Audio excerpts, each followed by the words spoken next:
if you're serious about this hobby, one of the other things you're going to need is an oscilloscope.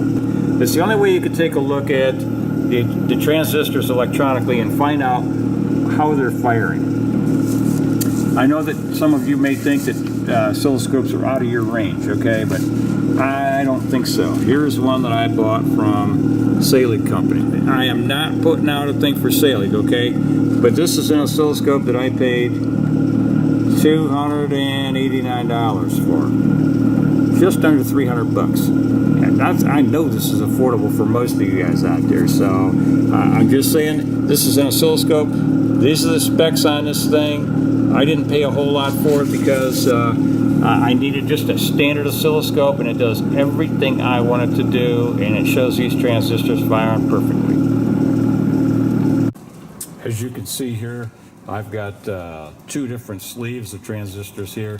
And if you're really serious about studying Bedini SG, you're going to have to buy more than the transistors that you actually need to get them all matched up. You're going to have to go through probably maybe 10 or 20 transistors to get 5 that'll match.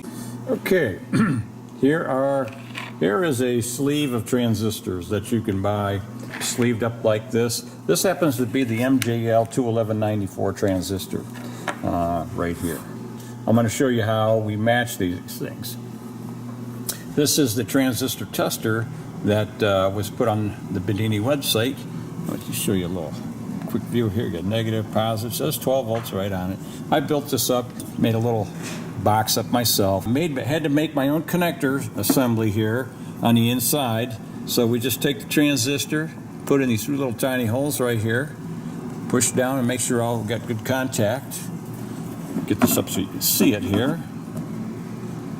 And we just take and turn the switch on, and we can take a reading on the transistor.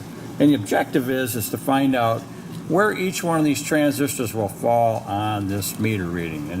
And that's really the objective. We want all of the transistors to read the exact same. We want them all to fire at the same time, at the same exact time. That's part of the secret of making the SG run very well. As you build the SG, you may need to have a kilogauss meter. Let me give you a zoom in, a close-up on that. And what this does is it takes a look at the strength of the magnetic field on a magnet.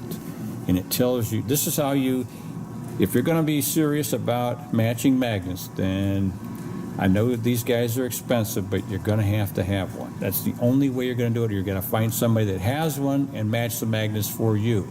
And I have news for you. You will go through a lot of magnets to find 10 or 20 magnets that are all the same. I'll show you the stack that I have right up here. And you can see there's a boatload of magnets in here, and they're all different. And when you get them from a magnet company, they're never all the same. So you're going to have to buy some magnets. But this is how this machine works.